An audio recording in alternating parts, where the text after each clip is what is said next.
Welcome to this episode of Blended, Blessed, and Always a Mess. I'm Aric. And I'm Angie. We are married with a ton of kids. We have 6 kids total. He has 3 and I have 3. My name's Hallie and I love riding horses. I'm Lexi and I love agriculture. My name's Carter and I love eating. My name's Chase and I love lifting weights. My name's Summer and I love spending my parents' money. I'm Dane and I love baseball.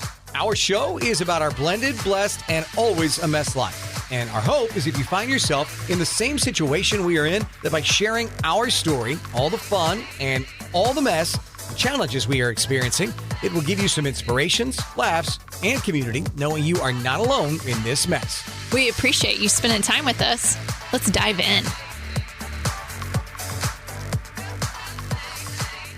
This episode of Blended, Blessed, and Always a Mess is brought to you by Hallie's House of Healing in Santa Rosa Beach on the legendary 30A highway. If you and your family are looking for a place to relax, rejuvenate, and recharge, then think about the legendary 30A between Destin and Panama City, where in Santa Rosa Beach you'll find clear ocean, white powdery sand, all kinds of cute local shops and restaurants. And Hallie's House of Healing is less than 1 mile from the beach. With golf cart option available, stay in this 3-bedroom, 3.5 bath that comfortably sleeps 10 by booking now at Airbnb.com, on our website, blendedblessedalwaysamess.com, or reach out to us on our Facebook or Instagram page and book directly there. Welcome to this week's episode of Blended, Blessed, and Always a Mess, where we are on location.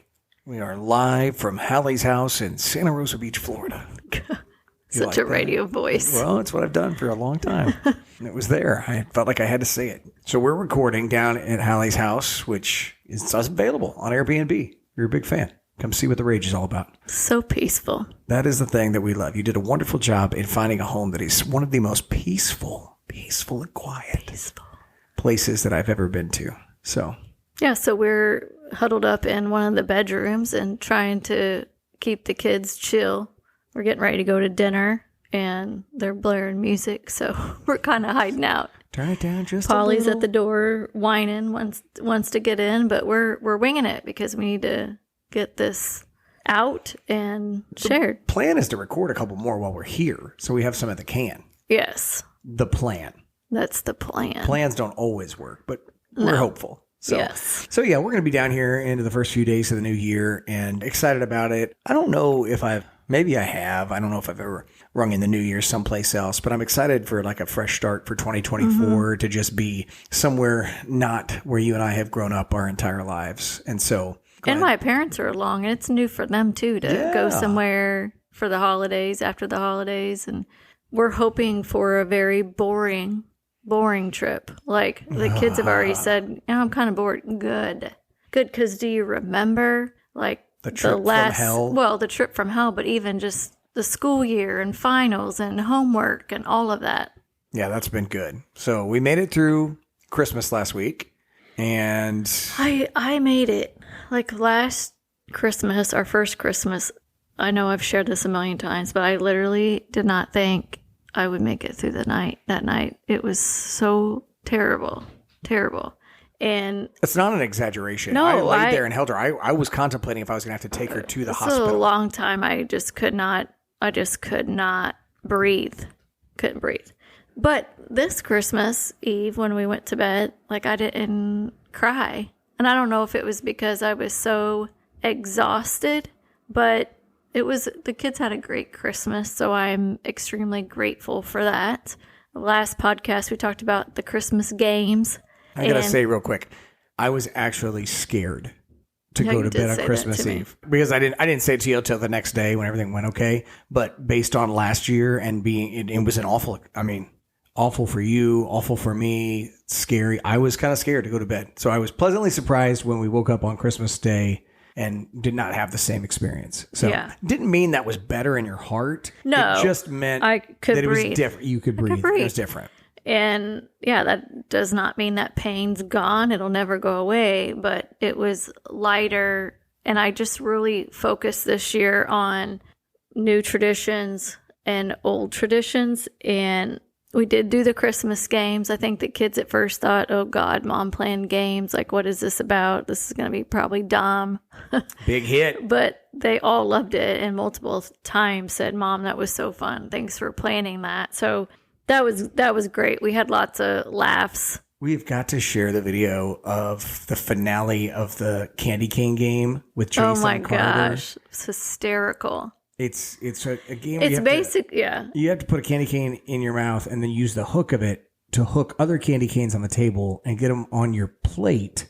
And whoever gets the most candy canes on their plate wins. Well, we did multiple rounds and it got down to where it was Carter and Chase. And like midway through, Carter realizes he's up by a couple. So he just starts using his cane to knock canes off the table. So Chase can't. Then he figures out he can hook, because Chase won't expect it, he can hook the cane in Chase's mouth and just rip it right out of his mouth. Everyone's dying laughing. God. We have it on video. It was vicious. I mean, their heads were like butting rhinos. against each other. Yeah, it looked like rhinos. Oh my gosh. It was so funny. So we played several games. That was one of them. And everybody had a great time. And it was a great idea that you had to change things up in our home and just give it a different vibe. But you had other great things that you did too, to add on to old traditions, but also new ones. Well, I did the year in review. So we started out basically. That was awesome. I told the kids I have 2 things planned before we do the gift exchange. So also, if you hear our dog whining at the door, I think you can hear that. I'm sure that I think it's coming through, but anyway.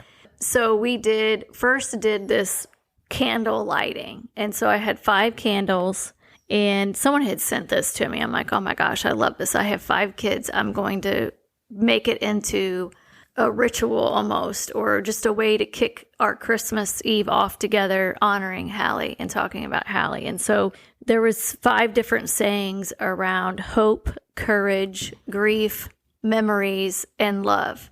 And they drew one of the sayings out of a cup, read it, and then lit a candle. And we just went around and did that. And I thought it was a heartwarming way to just go, hey, Hallie, we're honoring you. We remember you.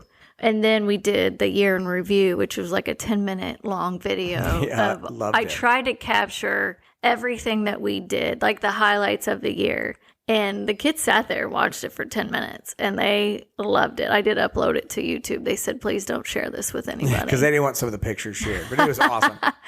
But it was so good. And I just kind of sat back and watched them. Like as pictures popped up, some were funny, some were like, achievements that they had. And that part was really cool.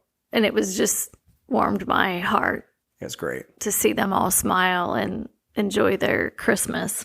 Okay, real quick, going to get rid of the dog because I know she's coming through. We're going to have the kids take her out to the bathroom and one of the kids take care of Polly so that you're not hearing her whine in the background for the remainder of the podcast. But yes, I love seeing the kids I can't wait for next year's year in review. It was so good. So that's a definite thing that if you have the time to put together for your family next Christmas, I would definitely recommend you do it. Angie did a great job.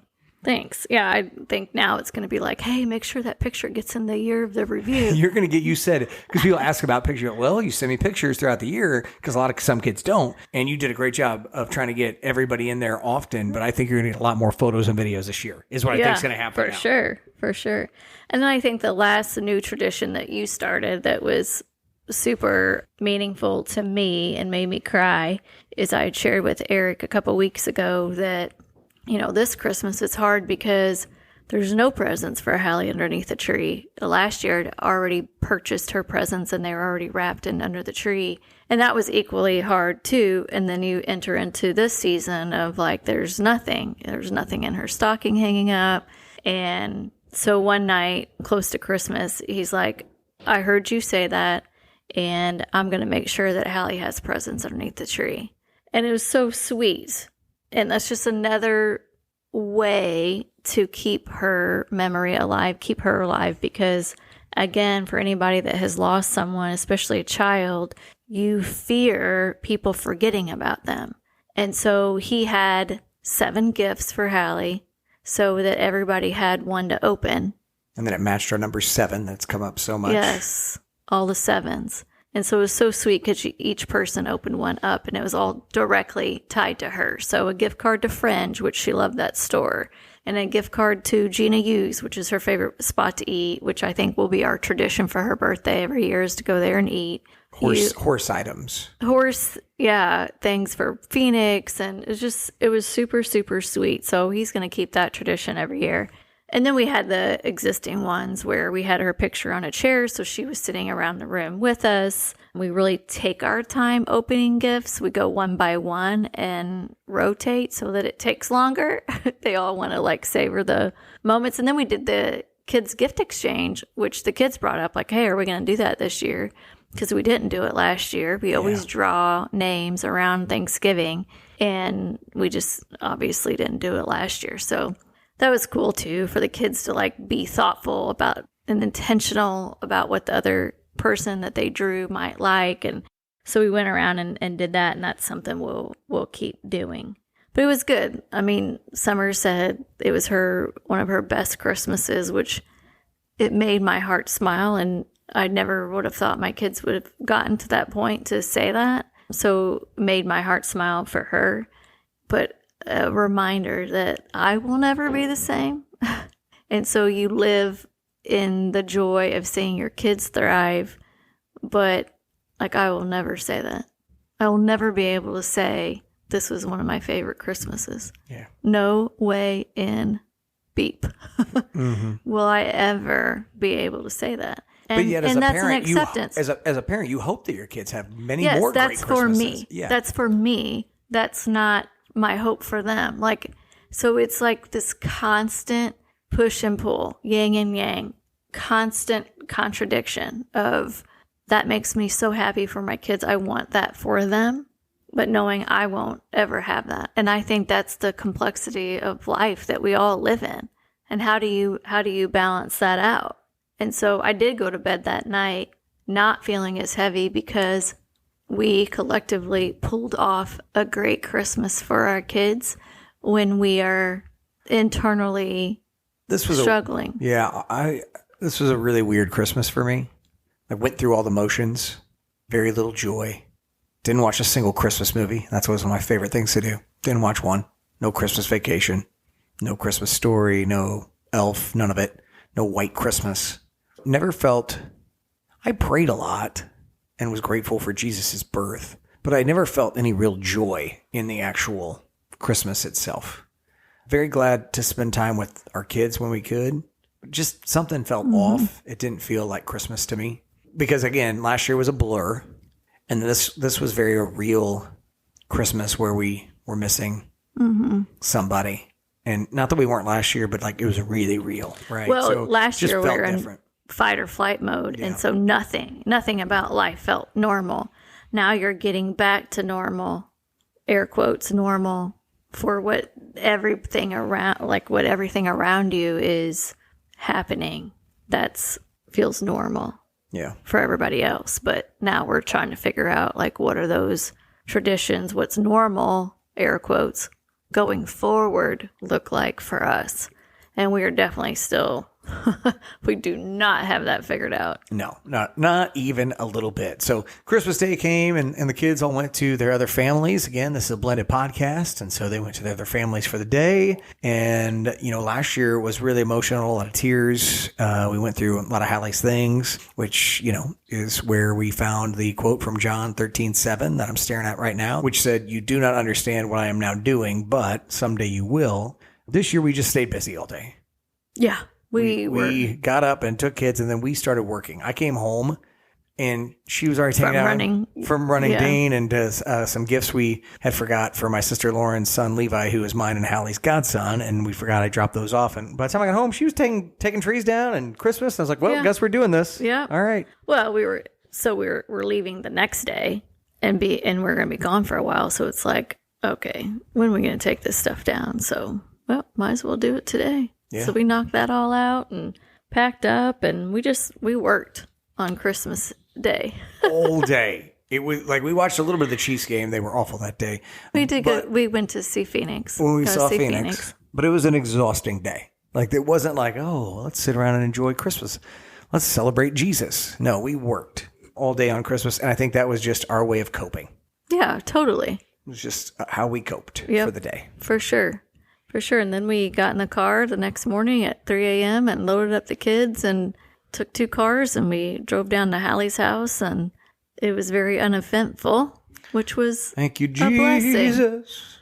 A blessing that it was uneventful. Traffic we made it was down the biggest thing we dealt with, traffic. So, yes, I liked it. And so now that we're here with Angie's mom and dad, Kenny and Alice, who we love coming to Florida with. And the kids love it when Grandma Alice makes her famous fried chicken. And at night, though, you guys have been playing some cards, which has been fun. Got it has been fun. Brand new deck of cards. Yeah, we got new cards, and they love playing sevens and kings in the corner. My parents love playing those games, and so do my kids. And so one night, Chase, my parents, and myself, we were playing sevens, and all of a sudden it was like, well, who has the 8 of hearts, because that's holding us up, and no one being able to continue on with the game, and nobody had it, and we were like, what the hell? Like, this is so weird. We literally had just played a game. Right. And you use all the cards. And your mom had played solitaire that morning and had all the cards. And now all of a sudden, the 8 of hearts is just gone. And it's not like, so I'm a minimalist, and so it's not like I have a bunch of stuff sitting around. There's nothing sitting around. And we looked everywhere for the 8 of hearts. And it's everywhere. Gone. And it was just funny because my mom and I both had the same sort of instinct the next day, thinking about it, like, what could have happened to that card? And I thought the same thing. I just didn't say it out loud. And then Mom said it. I'm like, I literally thought the same thing. Is that a sign from Hallie? Because there's 8 of us here. Why the 8 of hearts went missing? Is that her way of saying, hey, I'm with you? I don't know. Yeah. Could or before she passed, our crew was 8. Yeah. And then it went down to 7, so the 8 of hearts has to go. I don't know. It could be many things. But like we've talked about, the book that you love so much, Signs. Like when you're looking at the signs, that's when you recognize, hey, she's showing up, making sure we know that she's here. Yeah. So my dad's reading that book now. We are doing Storyworth right now with him for a year, and it's where you get emailed questions every week, and then you type in your answer, and it puts together this book to share with everybody. So I'm doing it with my dad. And one of the questions was today, who is like a hero to you? And he was like, Navy SEALs. They're heroes. Yeah. And it's so funny because that's not what I was thinking in my mind. But when he said it, I'm like, oh, totally for my dad, because he loves reading any type of book that's around a military or war or, Navy SEALs or something like that, like in that realm of topics. And so I told him on this trip, I'm like, I have a book for you to read. And I gave him that Signs book to read. He's plugging away. Yes, but he's like, he's had to put it down a couple times because it makes him cry his eyes out. He couldn't even tell me the story yesterday. He was like, do you remember the story about the guy and his love for Elvis? And I'm like, I don't specifically remember that one. And then he just like starts bawling. And Mom's like, he hasn't even been able to tell me that story yet. He's like, I think he needs to put the book down. But why? And him and I were talking about it later. I'm like, that's why I love that book, because like the 8 of hearts that goes missing, reading the Signs book will tell you that those are not coincidences. Like, that's all your loved ones trying to tell you that I am with you if you are in tune to it. And it just solidifies what you already kind of think. Anyway, so numbers, Dad said that too. He's like, the book's it's about numbers, like how numbers play a role. I'm like, oh yeah, totally. Okay, so then. Biblically, numbers are huge. So then one thing we had to do this week while we're down here is dial into another court hearing. And we don't like talking about this at all on the podcast, but it's just part of where we're at and what happens when you lose a child to homicide. And those words are so hard for me to even say out loud. I'd rather soften it, but I was talking to my parents about it too on this trip. I'm like, who am I softening it for? I'm softening it for other people so it doesn't sound so harsh, but homicide means killed by another person. And Hallie was killed by another person. You can't dispute that. It's on her death certificate. But I don't ever say that. Because we don't. We just go with whatever. It's so harsh sounding. So I'm softening it for other people to hear it. But that's not soft for me. Like the reality, the harsh reality of it is that is what happened to her.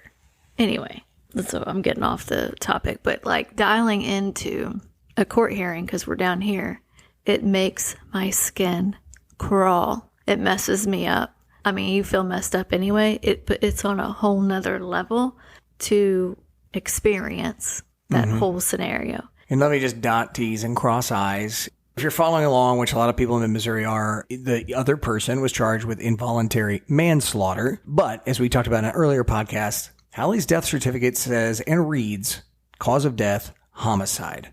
Definition, to be killed by another person. So it's just a technical thing in the court system where they change terms. And in this case, it is considered manslaughter. So that's the deal. Just want to make sure that we cross T's, dot I's as we prepare for all the future stuff. So talking about numbers, they set a pretrial hearing for March 19th, and then the actual trial starts April 2nd. Ironic about these numbers, March 19th is my dad's birthday. April 2nd is my mom and Lexi's 21st birthday. How in the actual hell did that happen? Those dates, yeah. How did that happen? And there is no way anybody can That's Hallie. Convince me that's not Hallie saying, I got you. I am with you. I am here. I'm here. Yeah. How? Also, I don't want to miss Grandma and Grandpa's birthday or Lexi's 21st. Because that's how she is. Yeah, I'm just going to also make that really special for them. I mean, that's totally Hallie would be like, watch this. I'm going to make this on you guys' birthdays just for fun. 100%, that's what she does. Just for shits and giggles. Yeah. Oh, that's how she is. So since Hallie wants to be part of their birthdays and they're down here with us, I'm going to try to get them on our next podcast. They actually don't like to openly talk about things. They don't like being on the podcast. They don't like to openly discuss the grief. But I shared with them, recently we were in a discussion down here, deep discussion. One of my good friends, Terry, sent me this saying, and I'm like, oh my God, that's so powerful. And I was sharing it with my mom. I'm like, this is why it's important to talk about things. And it's very simple. It's emotions buried alive never die. So true. So I'm like, you know what that means, right? Like Carter says, I'm going to bury that shit deep. Mm-hmm.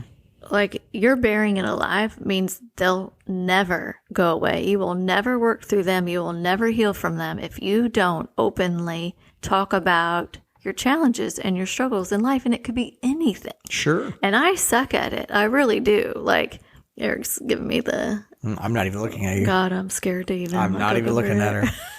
I can't look at her right now. Because it's hard to be vulnerable, but that's what it really means, is to be able to share it. And so my two topics for them, I said, I would love to have you on the podcast and talk about what you have learned from going through this grieving process in the last year, losing a granddaughter. And then second, what it's like for you to lose a granddaughter, but then also to watch your daughter go through this horrible time and you're helpless. Yeah. Because that's also what it's like for you. We just had this conversation this morning. Yeah. Well, today's the 29th. I live in a new helpless world. And it's like... Well, today's the 29th. So it's now, 13 months. Yep. And Eric said, it feels like you're off today. And I'm like... I mean, that's most days, but... Yeah. And so it's like, yeah, okay. Yeah. I mean, I don't know. It's every day. And he's like, well, like, what can I do? And I know in his mind, he's thinking, how can I fix this? Maybe it's something I probably did, or it's like, no, it's, I love you. What can I do to help? What can I do? What can I do to help it? I want to fix it. And then it puts it on me. Then I'm like, I don't even know what that means. I can't when she says it puts it on me. Well, because I don't understand that. I don't. I'm not trying to put anything on you. I'm trying to take something from you. I know, but there's nothing you can take. So then it makes me feel bad because I'm like, there's nothing. And then you stand there helpless. And then I almost feel like I need to come up with something. That I need to try to think of something for him to help me with. The listeners are like, oh my God, they just went deep into it right here. We thought they were wrapping up. Anyway, we're both like, maybe we need couples therapy to help us navigate this. I was like, let's go see a counselor because I'm hearing what you're saying. I'm listening. I'm listening intently to what you're telling me, but I'm not hearing you. Like, I'm not comprehending what you're saying because what I'm hearing is you're thinking that now I'm putting it on you. And it's like, no, I'm wanting to take something from you. Like, help me carry your burden. Help me walk this grief with you and carry your load. But you're hearing is now I'm putting it on to you. And I'm like, somebody's got to help us walk through that. There's literally nothing else I could come up with for you to do. You do so much. I mean, all the time. And I just have to sit in it. And so when I'm at a point a year into this where I feel like then I become a burden to other people because I'm being sad, and then it makes them sad for me and makes them want to try to fix it. And there's nothing they can do. So what you end up doing after a while is you fake it. And then and I don't like that. Guys, we don't ever like when they fake it. You know what I'm talking about? Well, so we really don't like this either. But that's the reality of it. And so then it's like, well, shit, I can't sit here and be sad because he's going to want to try to fix it and feel helpless. So it's just this vicious circle. So I do think we will have to at some point engage some sort of grief counselor to figure out, like, is there something else we could be doing different or communicate differently? Yes. Because I we think so. Go in circles a little bit. That's a whole nother podcast. That's another podcast. You know what we should do is find a grief counselor and have them on the podcast with us. They're going to be like, I can't treat you and be on your podcast. Yes, you can. They're like, we can't do that. So, but no, I mean, I think, here we are down here with your mom and dad, and they're got all these things they could share. So let's make this the precursor to what's next week as we get Kenny and Alice on the podcast. And I tell them if they're not on, they got to walk home. So sound good? Yeah. I like that. I'll just tell them how it's going to be. I'm pretty sure we'll get them on the podcast then. I think so too, because they don't want to walk that far. No. I love it. Mm-mm. All right. Well, we are going to gather our beautiful family that is with us here in Florida, and we're going to go to a nice family dinner tonight. So I think everyone's dressed and ready but me. So I'm going to hop in the shower. We're going to get ready to go to dinner. And we look forward to talking with you guys next week with Kenny and Alice, Angie's mom and dad, to walk through this grief together. Have a wonderful week. God bless, and Happy New Year.